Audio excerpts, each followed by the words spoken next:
नमस्कार सम्पूर्णमा लोकसपाल च्यानलमा यहाँहरूलाई स्वागत छ। हामीले हिजोदेखि नेपाल राष्ट्र बैंक एकीकृत निर्देशिका सम्बन्धी सम्पूर्ण जानकारी प्रस्तुत गर्ने क्रममा पार्ट 1 भिडियो हिजो प्रस्तुत गरेका थियौँ भने आज हामीले पार्ट 2 भिडियो लिएर उपस्थित भएका छौँ। कृपया यस च्यानलमा नयाँ हुनुहुन्छ र यस च्यानललाई अझै सब्स्क्राइब गर्नुभएको छैन भने सब्स्क्राइब गर्नुहोला। तपाईँको यस सब्स्क्राइबरले हामीले थप नयाँ भिडियो ल्याउन सहयोग पुग्नेछ। आजको भिडियो सुरु गरौँ है त। प्रश्न नम्बर 11 एकीकृत निर्देशिका अन्तर्गत क्यापिटल एडुकेसी फ्रेमवर्क 2015 बमोजिम कर्जा जोखिम गणना सम्बन्धी के कस्तो व्यवस्था रहेको छ उल्लेख गर्नुहोस्। उत्तर एकीकृत निर्देशिका 2080 मा समावेश गरिएको क्यापिटल एडुकेसी फ्रेमवर्क 2015 बमोजिम कर्जा जोखिम गणना निम्नानुसार हुने गरी उल्लेख गरेको देखिन्छ। 1. क्रेडिट रिस्क गणना गर्न सिम्प्लिफाइड स्ट्यान्डर्ड एप्रोच तथा इन्टरनल रेटिङ बेसलाई आधार मानिएको। 2. जोखिमबार गणना गर्न विभिन्न 11वटा क्षेत्रमा रिस्क वेटेड क्लासिफिकेसन गरिएको जसलाई निम्न बुँदामा उल्लेख गरिएको छ। 1. Claim on government and central bank. 2. Claims on other official entities. 3. Claims on banks. 4. Claims on corporates and security firms. 5. Claims on regulatory retail profitability. 6 नम्बरमा claims secured by commercial real estate. 7. Past due claims. 8. High risk claim. 9. Other assets of balance sheet items.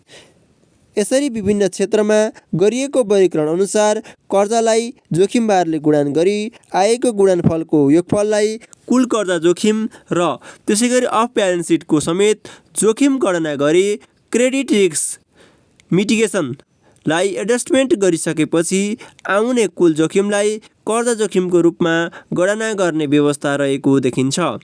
प्रश्न number 12 capital adequacy framework 2015 बमोजिम सञ्चालन जोखिम व्यवस्थाको गणना कस्तो रहेको छ उल्लेख गर्नुहोस्। उत्तर क्यापिटल एडुकेसी फ्रेमवर्क 2015 ले सञ्चालन जोखिमलाई परिभाषित गर्दै त्यस्ता जोखिम न्यूनीकरणका लागि स्पष्ट आधारहरू तोकेको देखिन्छ।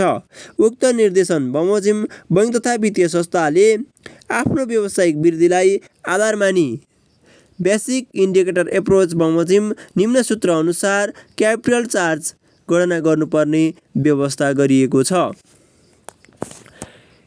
KBLA बराबर समेसन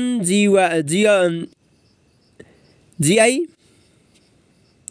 इन्टु ओमेगा n अर्थात् KBIA capital charge under the basis indicator approach. GI बराबर annual gross income where positives over the previous 3 years. N बराबर number of the previous 3 years for which gross income is positive. Omega बराबर 15%। माथिको सूत्र अनुसार capital charge गणना गर्दा नाफा नभएमा वा ग्रोस इन्कम नेगेटिभ भएमा बैंक तथा वित्तीय संस्थाले कुल कर्जा तथा लगानीको 5% लाई लिनुपर्ने व्यवस्था रहेको छ।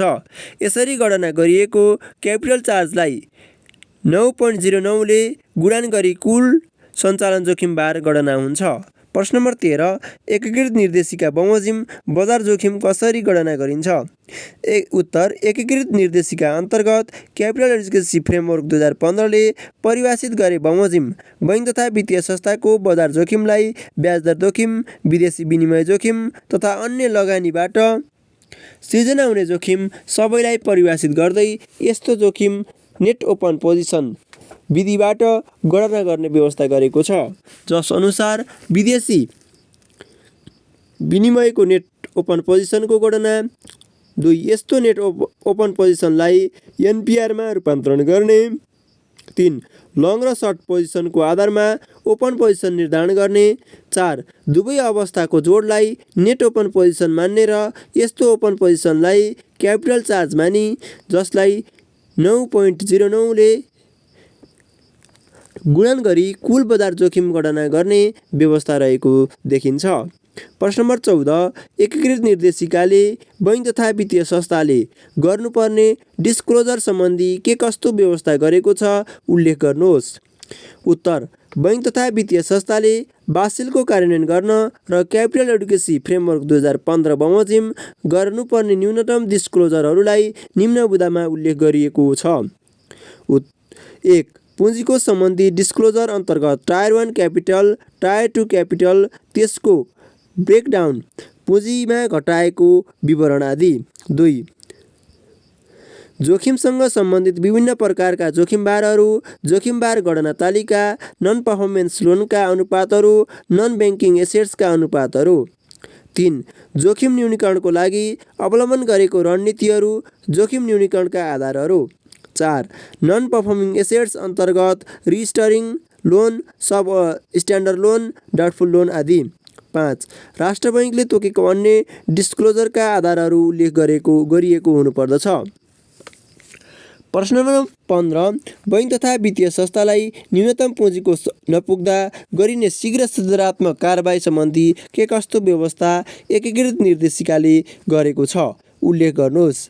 बैंक तथा वित्तीय संस्थाले न्यूनतम पुँजीको नपुर्याउँदा शीघ्र सुधारात्मक कारबाही हुने व्यवस्था गरेको देखिन्छ। एकीकृत निर्देशिका बमोजिम यस्तो कारबाहीको लागि बैंक तथा वित्तीय संस्थाको शीघ्र सुधारात्मक विनियावली 2074 जारी गरी विभिन्न 4वटा टिगरमा कारबाही हुने व्यवस्था गरेको देखिन्छ, जसलाई निम्नानुसार उल्लेख गरिएको छ। 1. राष्ट्र बैङ्कले तोकेको न्यूनतम पुँजीकोषको अनुपातभन्दा 25%ले सम्म कम हुँदा हुने कारबाही। 2. राष्ट्र बैङ्कले तोकेको न्यूनतम पुँजीकोषको अनुपातभन्दा बैङ्कले कायम गरेको पुँजीकोषको अनुपात 50% भन्दा बढी र 75% भन्दा कम भएमा। 3. राष्ट्र बैङ्कले तोकेको न्यूनतम पुँजीकोषको अनुपात वित्तीय संस्थाले कायम गरेको पुँजीकोषको अनुपात 25% भन्दा बढी र 50% भन्दा कम भएमा। 4. 75% भन्दा बढीले कम भएमा। यी फरक अवस्थामा फरक किसिमले कारबाही हुने व्यवस्था सहित एकीकृत निर्देशिका अन्तर्गत बैंक तथा वित्तीय संस्थाको शीघ्र सुधारात्मक कारबाही सम्बन्धी विनियावली 2074 बमोजिम निर्देशन दिएको देखिन्छ। प्रश्न नम्बर 16 नेपाल राष्ट्र बैङ्कले क ख ग वर्गको इजाजत प्राप्त संस्थालाई दिएको निर्देशन इप्रानी नम्बर 2 2080 का प्रमुख उद्देश्यहरू उल्लेख गर्नुहोस्। इप्रानी नम्बर 2 080 मा कर्जा प्रवाह वर्गीकरण तथा कर्जा नोक्सानी सम्बन्धी व्यवस्था रहेको देखिन्छ। यस निर्देशनमा उल्लेख गरेका व्यवस्थाहरूलाई मूल्याङ्कन गर्दा यस निर्देशनको प्रमुख उद्देश्यलाई निम्नानुसार समीक्षा गर्न सकिन्छ। 1. कर्जा जोखिम न्यूनीकरणका आधारमा निर्माण गर्नु। 2. सबै बैंक तथा वित्तीय संस्थाले गर्ने कर्जा लगानी प्रक्रियामा एकरूपता कायम राख्नु। 3. कर्जा लगानीलाई उत्पादनशील क्षेत्रतर्फ परिचालन गराउनु। 4. कर्जा नियमनलाई प्रभावकारी बनाउनु। 5. मौद्रिक नीतिका क्वालिटेटिभ टुल्सहरू जस्तै क्रेडिट रिटेनिङ आदिको कार्यान्वयन गर्न। 6. अनुत्पादनशील क्षेत्र कर्जालाई न्यूनीकरण गर्दै उत्पादनशील क्षेत्र कर्जा विस्तार गर्न। प्रश्न नम्बर 17 इप्रानी नम्बर 2 080 का प्रमुख व्यवस्थाहरू उल्लेख गर्नुहोस्। उत्तर इप्रानी नम्बर 2 080 मा रहेका प्रमुख व्यवस्थाहरूलाई निम्नानुसार उल्लेख गरिएको छ। 1. कर्जा सापट्टि वर्गीकरण गरेको। 2. यसरी गरिएको वर्गीकरणलाई सक्रिय कर्जा र निष्क्रिय कर्जामा छुट्याइएको। 3. सक्रिय कर्जा अन्तर्गत असल र सूक्ष्म निगरानीमा राखिएको। 4. निष्क्रिय अन्तर्गत कमसल, शङ्कास्पद, खराब, पुनर्तालिकीकरण र पुनर्संरचना कर्जालाई समावेश गरिएको। 5. खराब कर्जा सम्बन्धी विशेष व्यवस्था गरिएको। 6. आवधिक कर्जाहरूको सीमा तोकिएको। 7. सुन चाँदी कर्जा लगानी। 9. कर्जाको क्षेत्र अवधिसम्मको व्यवस्था, कर्जाको ग्रेस अवधिसम्मको व्यवस्था। 10. पुनर्तालिकीकरण तथा पुनर्संरचना कर्जाको परिभाषा दिएको। कर्जा लगानी गर्नु पूर्व गर्नुपर्ने विश्लेषण र हरेक कर्जा लगानी गरी अवलम्बन गर्नुपर्ने जोखिम न्यूनीकरणका आधारहरू स्पष्ट पारेको। 11 चेक पर्चेस सम्बन्धी व्यवस्थाहरू गरेको। 12 वित्तीय जमानत तथा ग्यारेन्टीको आधारमा कर्जा प्रदान गर्ने आधारहरू स्पष्ट पारेको। 14 कस्ता क्षेत्रमा कस्ता अवस्थामा कर्जा लगानी गर्न नपाउने व्यवस्थालाई स्पष्ट पारेको। 15 व्यक्तिगत ओभरड्राफ्ट कर्जालाई रु 50 लाखमा सीमित गरेको। 16 तोकिएको सीमाभन्दा बढीका कर्जा प्रवाह गर्दा नवीकरण गर्दा क्रेडिट रेटिङ हुनुपर्ने व्यवस्था दिएको। 17 चालु पुँजी कर्जा सम्बन्धी विशेष मार्गदर्शन 2080 बमोजिम कर्जा लगानी गर्नुपर्ने गरी व्यवस्था गरेको। 19 कर्जा असुली सम्बन्धी ब्याज पुँजीकरण सम्बन्धी व्यवस्था गरेको। 20 कोभिडको प्रभावका क्षेत्रहरूलाई स्पष्ट पार्दै त्यस्ता कर्जाहरूमा नीतिगत छुटहरूको व्यवस्था समेत गरेको देखिन्छ। प्रश्न नम्बर 18 एकीकृत निर्देशिका बमोजिम विभिन्न वर्गका कर्जाहरूलाई कर्जा नोक्सानी व्यवस्थाको आधारमा कसरी वर्गीकरण गरिएको छ? कर्जा नोक्सानी व्यवस्था सहित उल्लेख गर्नुहोस्। एकीकृत निर्देशिका 2080 बमोजिम विभिन्न कर्जाको वर्गीकरणलाई सक्रिय कर्जा र निष्क्रिय कर्जामा वर्गीकरण गरिएको छ। यस अन्तर्गत गरिएको वर्गीकरण र तिनीहरूका लागि तोकिएको कर्जा नोक्सानी व्यवस्थालाई निम्नानुसार उल्लेख गरिएको छ। क सक्रिय कर्जा यस अन्तर्गत निम्नानुसारका कर्जाहरूको वर्गीकरण रहेको। असल कर्जा नोक्सानी व्यवस्था 1.25%। सूक्ष्म निगरानी कर्जा नोक्सानी व्यवस्था 5%। ख निष्क्रिय कर्जा यस अन्तर्गत निम्नानुसारको कर्जाहरूको वर्गीकरण गरेको। कमसल कर्जालाई कर्जा नोक्सानी व्यवस्था 25%। शङ्कास्पद कर्जालाई 50%। खराब कर्जालाई 100%। पुनर्तालिकीकरण कर्जालाई 12.5% र पुनर्संरचित कर्जालाई 12.5%। यी माथि उल्लेखित वर्गीकरणको आधारित कर्जा नोक्सानीको अतिरिक्त तेस्रो पक्षको हितोमा प्रदान गरिएको कर्जाको हकमा थप 20% रु 15 लाखभन्दा बढी व्यक्तिगत जमानतमा प्रदान गरिएको कर्जाको हकमा थप 20% र एकल ग्राहक कर्जा सीमाभन्दा बढी हुने गरी कर्जा प्रदान गरेको त्यस्तो बढी कर्जालाई 100% कर्जा नोक्सानी व्यवस्था समेत गरेको देखिन्छ। प्रश्न नम्बर 19 एकीकृत निर्देशिकाले तोके बमोजिम के कस्ता कर्जालाई असल कर्जामा वर्गीकरण गरेको देखिन्छ? एकीकृत निर्देशिका बमोजिम निम्न बमोजिमको कर्जालाई असल कर्जामा वर्गीकरण गरेको देखिन्छ। 1 सामा तथा ब्याजको भुक्तानीको भाका ननागेको कर्जा। 2 सामा तथा ब्याजको भुक्तानीको भाका नागेको भएमा 1 महिनाभन्दा बढी भाका ननागेको कर्जा। 3 मुद्दती र रसिदको धितोमा गएका कर्जा तथा सापटहरू।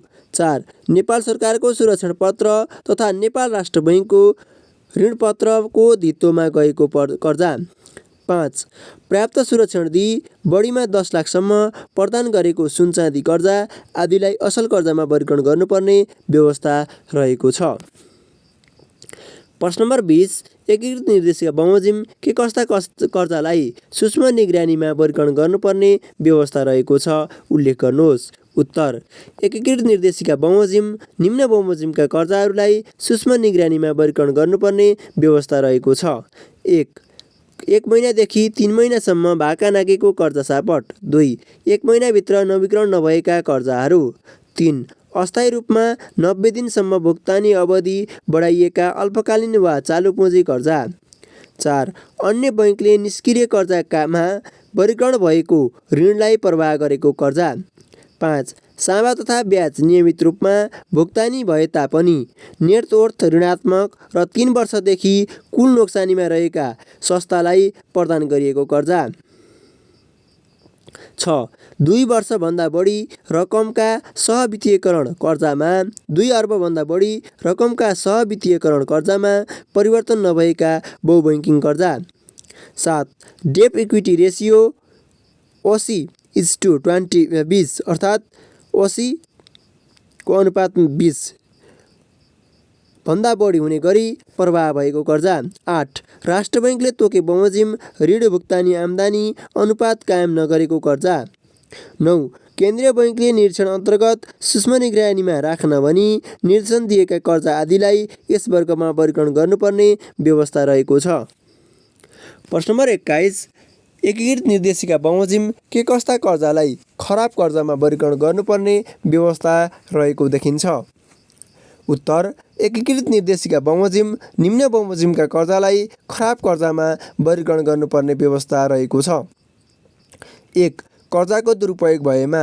2 ऋणी गायब भएमा। 3 गायब भएको ऋणी 90 दिनसम्म सम्पर्कमा नआएमा।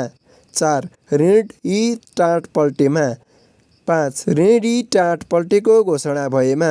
6 परियोजना व्यवसाय सञ्चालन नरहेमा। 7 फोर्स लोनको रूपमा परिवर्तन भएका कर्जाहरूको असुली 90 दिनसम्म नभएमा। 8 कर्जा असुलीको लिलामी प्रक्रिया थालनी भएमा। 9 कर्जा असुलीको मुद्दा अदालतमा चलिरहेको अवस्थामा। 10 ऋणी कालो सूचीमा परेमा। 11 ऋणको सुरक्षा धितोले नथामेमा। 12 डिस्काउन्ट गरेका बिलको भुक्तानी 90 दिनसम्म प्राप्त नभएमा। 13 टिआर कर्जाको भुक्तानी गर्ने प्रयोजनको लागि प्रतिपत्र खोल्दाका बखत उल्लेख नगरेका कुनै नयाँ कर्जा स्वीकृत गरी कर्जा प्रवाह भएमा। 13 क्रेडिट कार्डको भाका नागेको मिति 90 दिन कटेमा। 14 ऋणीले एउटै समयमै 2वटा वित्तीय विवरण पेश गरेमा। 15 बैंक तथा वित्तीय संस्थाबाट कर्जा लिई अन्य पक्षलाई कर्जा सापटी दिएको पाइएमा। यसरी यी विभिन्न आधारहरूमा एकीकृत निर्देशिकाले कर्जालाई खराब कर्जामा परिभाषित गरेको देखिन्छ। यति दिनसम्म भिडियो हेरिदिनु भएकोमा तपाईँलाई धन्यवाद। भिडियो मन परेमा लाइक कमेन्ट सेयर सब्सक्राइब गर्न नभुल्नुहोला। तपाईँको एक सब्सक्राइब र एक सेयरले हामीलाई थप नयाँ भिडियो ल्याउन मद्दत पुग्नेछ। तपाईँको एक लाइक र सेयरले तपाईँका साथीहरूको तयारीमा सहयोग पुग्नुको साथै हाम्रो भिडियोलाई युट्युबले रिकमेन्ड गर्न सक्नेछ। त्यसैले thanks for watching and keep supporting us. हामी पार्ट 3 लिएर भोलि उपस्थित हुनेछौँ। धन्यवाद।